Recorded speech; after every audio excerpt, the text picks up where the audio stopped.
Right, folks, so when we're looking at the subtraction, if we were doing, say, 8 take away 4, there's lots of different ways we could do it. We could use a number line.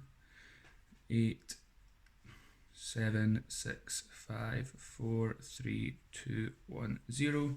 Find 8, take away 4, do 4 jumps. 1, 2, 3, 4. So your answer is 4.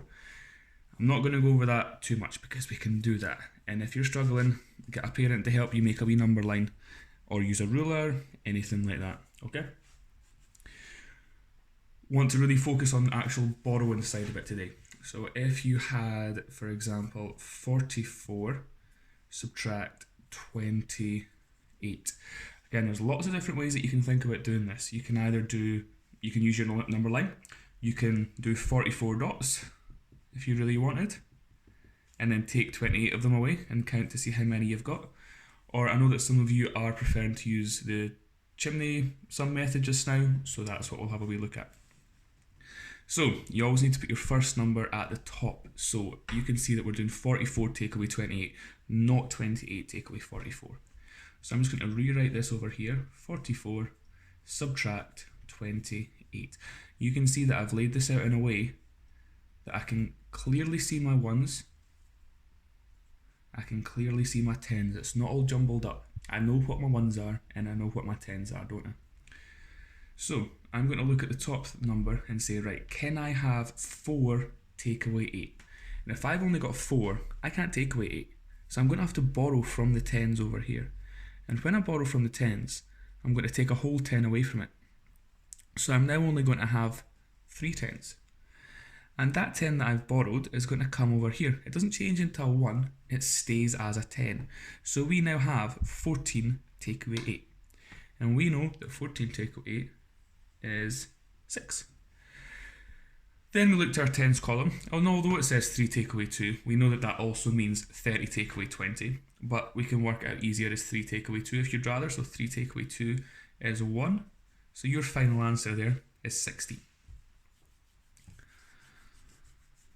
Right, let's move up into the hundreds. Let's see if we can manage that. 642 take away 355. Like a nice round number in the multiple of 5. So again, I'm going to lay out that I've got my number that I've got to begin with, subtracting from the next number. So 642 subtract 355. And again, when I'm doing this, you can clearly see that I've got my ones, my tens, and my hundreds. It's not jumbled about. I can see that these are my ones, I can see that these are my tens, and I can see that these are my hundreds. It's not rocket science there. So again, I'm going to look at my top number and can I do 2 take away 5? If I have 2 pens, sills, and Mr. Bowman says, can I have 5? I can't do that, can I? I can't physically give him 5 out of these. So I've got to borrow from the tens over here. So the tens is now going to become 3 or 30. And that 10 that I've moved along is going to come down here. So we're now going to do 12 take away 5. 12 take away 5 is 7. Nice and straightforward again. Then we're going to move on to our tens. So we're going to do 30 take away 50 or 3 take away 5. But again, it's not something that we can do. So we've then got to move all the way over to the hundreds. Borrow one of the hundreds, which would make it 500. Bring it down here. So now, again, it looks like 13 take away 5. We know that in reality, that's 130 take away 50, but 13 take away 5 is a wee bit easier. So 13 take away 5 is 8. And then finally, we're going to move on to our hundreds. If we have 500, we can take 300 away from that. If we've got 5, we can take away 3.